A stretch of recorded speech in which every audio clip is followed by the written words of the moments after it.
Hitler's most prized warship sits in Norwegian waters in September 1943, surrounded by torpedo nets, patrol boats, and mountain-high cliffs. At 42,900 tons of steel, armed with 8 15-inch guns, Tirpitz has turned back entire bomber squadrons and threatens every Allied convoy crossing the Arctic. Of 6 submarines that set out, only Lieutenant Donald Cameron's X-6 and another remain racing toward defenses that have never been breached. His periscope has failed. His navigation equipment is gone too. German hydrophones sweep the waters, listening for the slightest enemy movement. The lieutenant's vessel is small enough to fit inside Tirpitz's gun turrets. He carries no torpedoes or guns to speak of, but strapped to his hull are 2 massive explosive charges, and Cameron can only hope it's enough to sink the largest warship of the Kriegsmarine. The most prized possession.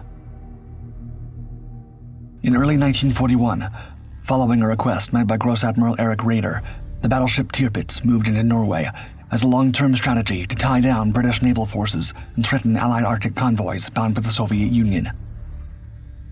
Twin of the destroyed Bismarck and the last major surface vessel in Hitler's fleet, at 42,900 tons fully loaded and armed with 8 15-inch guns, Tirpitz could devastate any convoy unfortunate enough to cross her path. Hitler, still wary after the loss of the sister ship, approved the plan on the condition that she remain close to the safety of Norwegian fjords and avoid open ocean engagements. From then on, she remained in her Norwegian sanctuary, Altenfjord, a long, narrow inlet carved by glaciers and flanked by steep, mountainous terrain that provided what no dry dock or harbor ever could: protection by terrain. This natural maze of towering cliffs and twisting waterways made bombing runs treacherous and navigation nearly impossible. Shifting winds made aircraft unstable. Submarines couldn't maneuver. To further complicate the matter, the Germans regularly moved the battleship between different anchorages, making intelligence quickly obsolete. They also bolstered the natural defenses with underwater mines, sonar nets, and patrol boats. Thanks to broken Enigma codes, British intelligence knew about the move since their arrival in these icy waters. That same month, on January 30th, 1942, the Royal Air Force launched Operation Oiled, its first attempt to neutralize Tirpitz. Short Stirling and Hadley Page Halifax bombers took off heavy with explosives, but classic Norwegian weather, low clouds, and fog forced the aircraft to turn back without releasing a single bomb. Not long after, Tirpitz ventured out hunting Allied convoys in Operation Sportpalast. The springtime operations results proved disappointing for Admiral Raeder. Despite her firepower, Tirpitz managed to sink only 1 Allied merchant vessel before carrier-based British fighters forced her retreat. The battleship rushed back to Fettenfjord on March 13th, narrowly escaping destruction. Over the following 3 months, Royal Air Force bombers returned 3 times. Still, each mission ended the same way: poor visibility, navigation errors, and the protective veil of Norwegian weather turning back the attackers without damage to the German vessel. Summer 1942 brought Operation Russelsprung, as Tirpitz and other German warships emerged from their fjord hideouts. When Allied convoy PQ-17 detected this threat, the British Admiralty made a catastrophic decision, ordering the convoy to scatter and continue to Russia alone. Without naval protection, German U-boats and aircraft easily picked off the isolated merchant ships. Ironically, with this, Tirpitz claimed her most significant victory without firing a single shell. Her mere presence had caused the convoy's destruction. By autumn, after multiple failed bombing attempts, Tirpitz returned to Fettenfjord for maintenance. Growing desperate to neutralize this persistent threat, the British launched a daring raid. Norwegian resistance fighters guided British commandos operating chariots, manned torpedoes, toward the anchored battleship. But nature intervened once again, as fierce storms swept across the fjord, tossing the small craft in violent waves until the mission had to be abandoned. Spotted, the lonely queen of the north. In the new year, Tirpitz gained a powerful ally when battleship Scharnhorst arrived in Norwegian waters in February 1943. Together, the warships carried out Operation Silesian, a coordinated strike against British weather stations and bases on Spitsbergen Island. After the operation, Tirpitz moved farther north, settling into Fjord, a narrow tributary of Fjord. Hidden among mountains and shielded from aerial reconnaissance, the vessel earned her Norwegian nickname, the Lonely Queen of the North. While Operation Silesian had minimal impact on the war's progression in Norway, by then, Tirpitz was now a permanent strategic threat, and taking her down was no longer optional. It was a necessity. On September 12, 1943, Soviet pilot Captain Leonid Elkin, aboard his twin-engine PE-2 reconnaissance aircraft, was determined to get the best view of Tirpitz yet at her latest hiding place. Though low clouds pressed down at just 2,000 feet, and rain reduced visibility even further, the weather also offered critical cover for the mission. After 2 hours of navigation across the Barents Sea, Elkin reached the outer edges of the Fjord system and then dropped to a lower altitude, guiding his aircraft into the narrow, twisting channels of the Norwegian territory. Below him was one of the most concentrated anti-aircraft networks outside the Reich itself. Over 80 guns, ranging from rapid-firing 20mm cannons to heavy 105mm flak batteries, ringed the fjord. Suddenly, the flak opened up, and black bursts snapped through the sky, trailing just off his wingtips as the fjord lit up around him. Still, Elkin held his course, nudging the controls and weaving through the worst of it. After a break in the clouds gave him his chance, gliding his aircraft through streaks of rain, the unmistakable outline of Tirpitz emerged below. Though most pilots would have taken a few distant photographs and turned back, Elkin pushed lower, descending to just 160 feet. Now close enough to the massive 820-foot battleship, he was able to make out details of equipment, gun positions, individual crew members on the deck, its protective barriers, and the surrounding defenses. And the crew of the PE-21 captured one detailed image after another.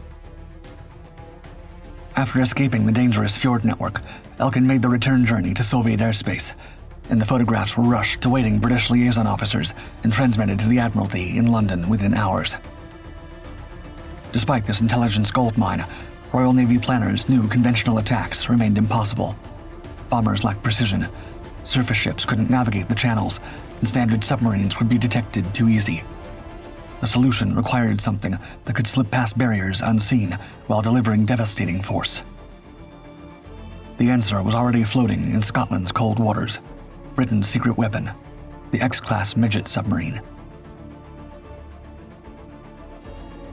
Tiny and mighty.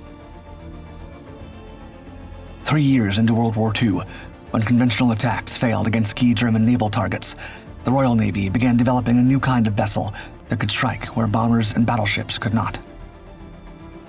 Developed and tested in utmost secrecy, the result was the X-craft. Each midget submarine measured only 51 feet long, designed for a crew of 4, a commanding officer, a pilot, an engineer, and a diver. Everything was stripped to essentials. No torpedo tubes, no deck guns, no traditional weaponry. Instead, each X-craft carried 2 side-mounted explosive charges called side cargoes, filled with thousands of pounds of torpex. These would be released under the hull of a target ship, set on a timer and left behind, allowing the X-craft to escape. Power came from a small diesel engine for surface travel and a quiet electric motor for submerged movement. This craft could stay underwater only for a few hours. The hull remained compact by necessity, so oxygen ran low quickly, and every inch of space mattered. Even the periscope required manual operation.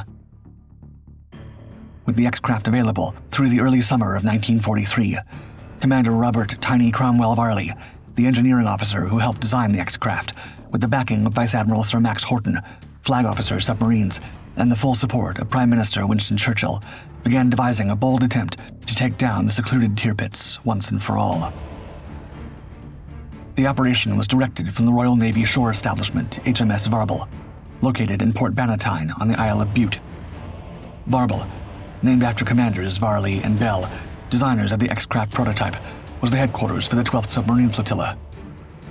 Once a luxury 88-bedroom hotel, its elegant pre-war spaces were now filled with naval charts, technical drawings, and the constant hum of officers planning what they hoped would be a decisive strike against the Kriegsmarine. The intelligence fueling this mission, codenamed Operation Source, arrived through dangerous channels.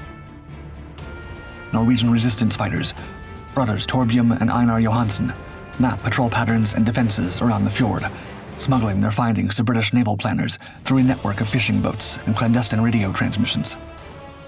From blueprints to briefings, the mission was finally taking shape. Planning.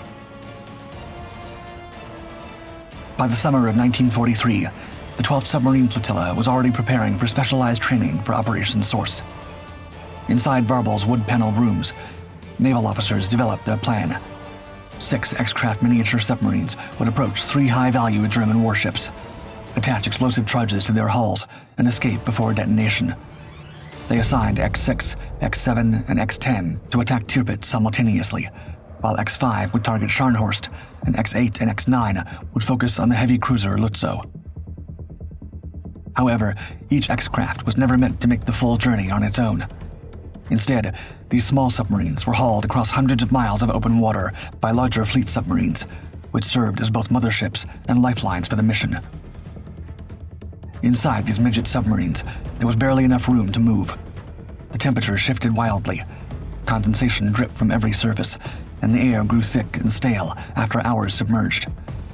Noise had to be kept to a minimum, even as sweat pooled in boots and limbs went numb from staying still too long. If the attack crews had made the full journey inside those hulls, they would have been too drained to carry out the mission. To ensure the crews were fresh and alert, a specially assigned passage crew would ride inside the X-craft during the tow, and during tight conditions until reaching striking distance of enemy territory. Once in position, the operational crew would be ferried over by an inflatable dinghy, swapping places mid-sea, while the passage crew returned to the tow sub. After the mission, surviving X-craft would rendezvous with their towing submarines for the journey home. As final details came together for Operation Source, the northern Norwegian fjords offered only a brief window of opportunity. Weather patterns, moonlight phases, and periods of darkness would align favorably only between September 20th and 25th. From this deadline, British naval planners worked backward, setting September 19th as the final day to detach the midget submarines from their tow ships and replace the passage crews with operational teams.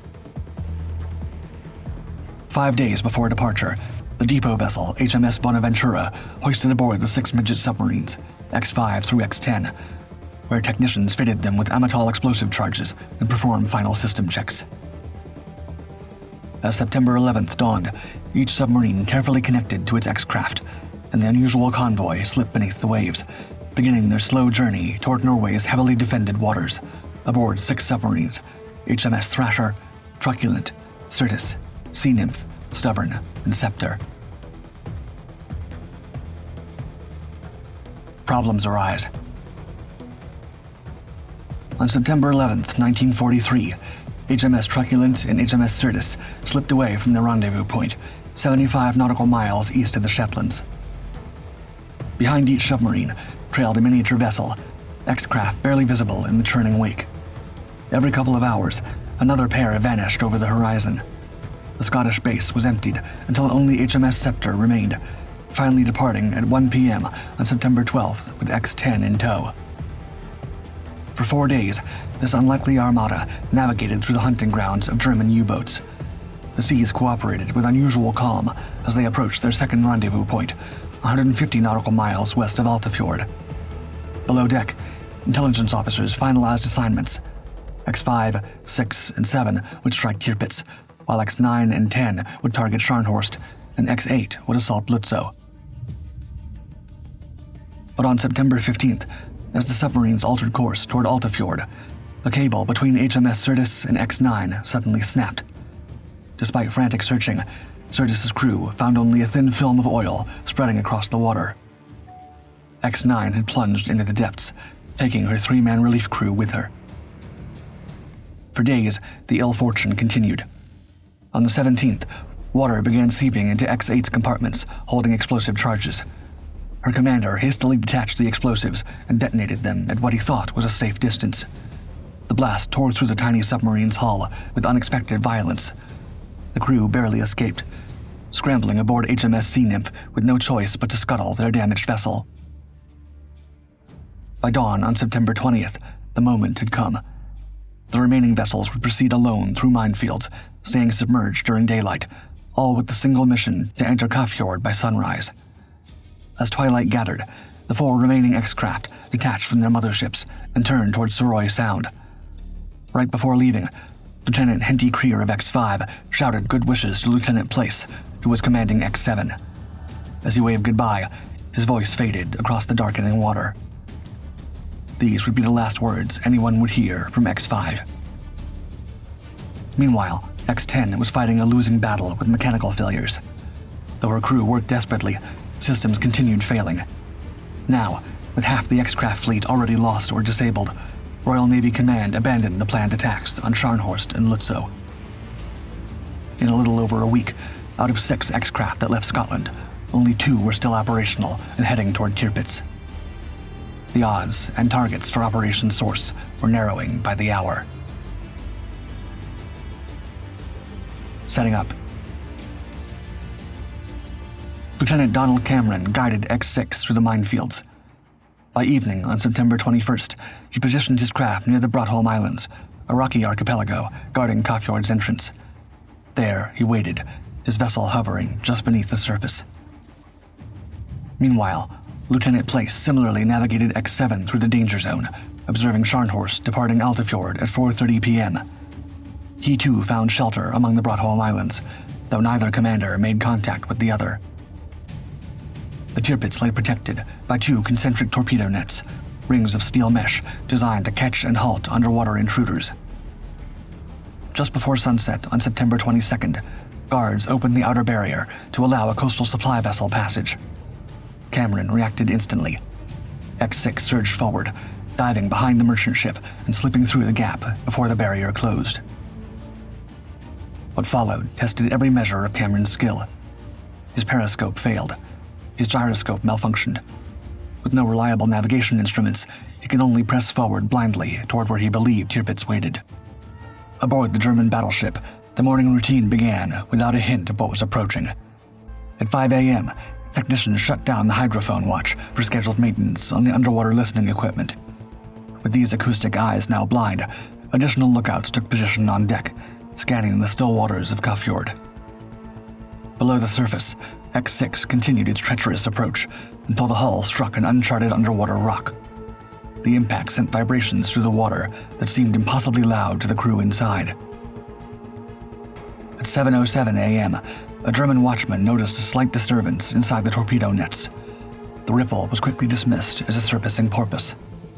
5 minutes later, the truth revealed itself when X6 broke the surface momentarily. The German sailor sounded the alarm. Enemy submarine spotted. From one second to the next, crew members rushed to launch a lifeboat, while the alarm klaxon wailed throughout the massive warship. But confusion spread immediately. Instead of sounding the specific signal for a submarine threat, the wrong alarm pattern rang out, the one for closing watertight compartments. Most of Tirpitz's crew continued their morning duties, unaware of the danger lurking beneath them. Despite being spotted, Cameron pushed on, maneuvering X6 directly beneath the massive battleship.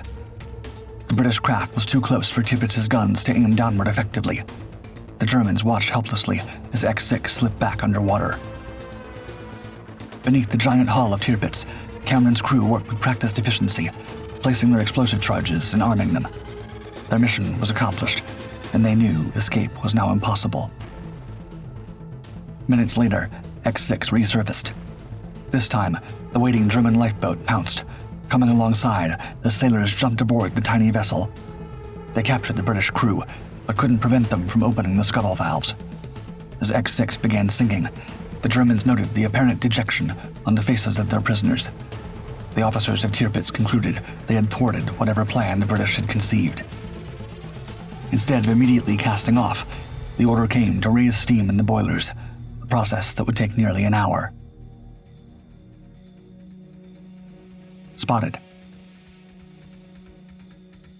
At 7:40 a.m., lookouts aboard Tirpitz spotted a second midget submarine, X7, under Lieutenant Basil Godfrey Place, attempting to escape through the net barrier after successfully planting charges beneath the battleship. Anti-aircraft machine guns immediately opened fire, tracking the tiny vessel with streams of bullets carving white paths through the water. Destroyers Z-27 and Z-30 rushed forward, dropping depth charges that erupted in massive columns of water. One blast struck home, severely damaging X-7. The crippled craft drifted helplessly, becoming entangled in the torpedo nets once more. Place and one other crew member managed to escape the sinking vessel, but the others remained trapped as X-7 slipped to the bottom. German forces pulled the two survivors from the frigid water, bringing them aboard Tirpitz to join their comrades from X-6 as prisoners. Despite the noise, the searchlights, and the scrambled orders, below the battleship, the charges had been placed. The timers were ticking, and there was nothing anyone aboard Tirpitz could do to stop it. Facing the unthinkable possibility of explosives planted beneath his ship, Captain Zersay Hans Meyer, commander of Tirpitz, had to act. With no time to build enough steam to move the battleship under her own power, Meyer ordered his crew to use anchors and mooring wires, slowly pivoting the massive vessel to starboard, away from where he suspected danger might lurk. The frantic effort proved futile. At 8:12 a.m., twin explosions thundered beneath the water's surface almost simultaneously. The entire 42,900-ton battleship heaved upward, lifting nearly 3 feet out of the water. The hull shuddered violently as armor plating buckled under forces it was never designed to withstand. An oil tank ruptured, and a massive hole tore through the double bottom. Nearly 1,400 tons of freezing Arctic water surged into the lower compartments, flooding through corridors and compartments.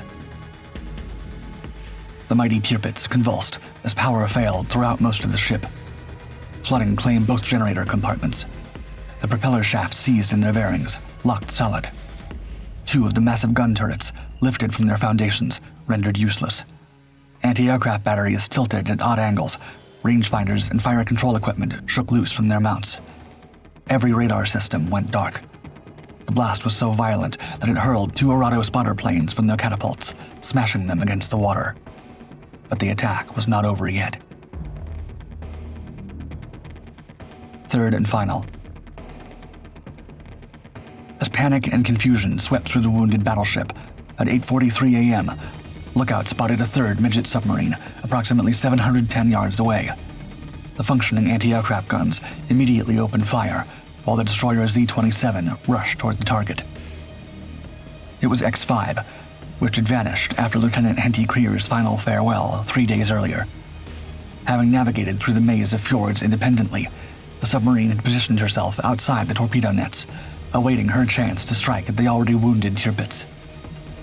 After taking multiple hits from the German guns, the small craft disappeared beneath the surface. Z-27 blanketed the area with depth charges, creating massive columns of water that obscured everything below. Neither the crew nor any wreckage of X-5 would ever be found, their fate becoming one final mystery of Operation Source. The mission that began with 6 X-crafts had now reached its violent conclusion. Only 2 submarines had reached their target, but that was enough to seriously damage the Lonely Queen of the North. The same day of the attack, top brass at the Kriegsmarine dispatched 2 generator vessels, Carl Junge and Watt, to the stricken battleship, which now listed 30 degrees to one side, with the former arriving only hours later. While not at risk of sinking, more than 1,400 tons of water had flooded Tirpitz's lower compartments. The first explosion went off near one of the turrets, while the second detonated off the port bow, tearing open shell plating, rupturing a fuel tank, and buckling interior bulkheads. The blast left a deep indentation along the hull and flooded several of the double-bottom voids and fuel tanks, forcing the crew to counterflood on the starboard side to stabilize a growing list.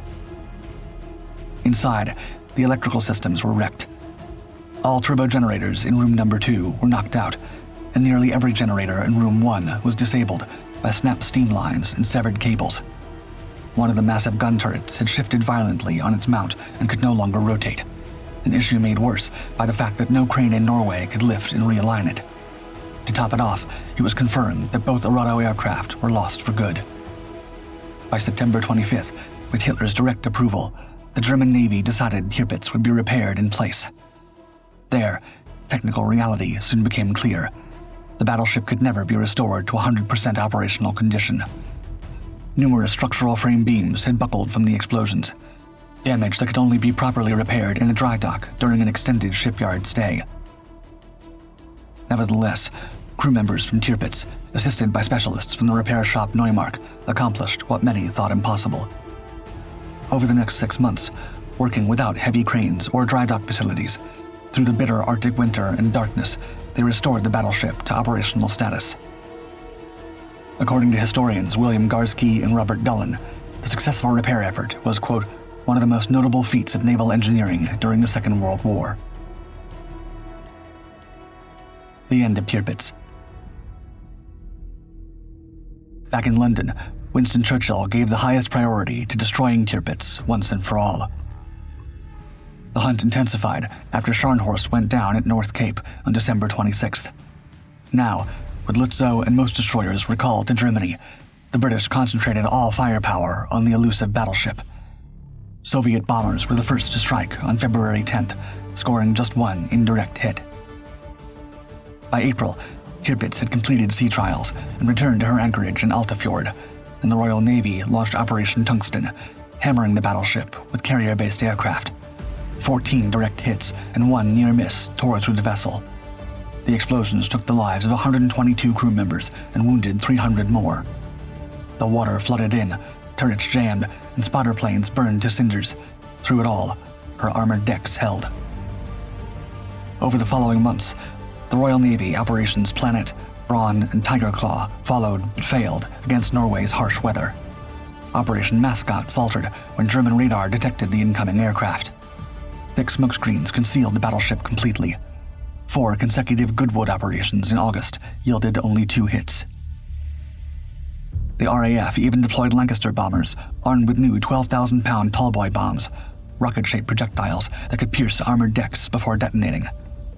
On September 11th, Operation Paravane sent 38 of these powerfully armed aircraft toward Altafjord.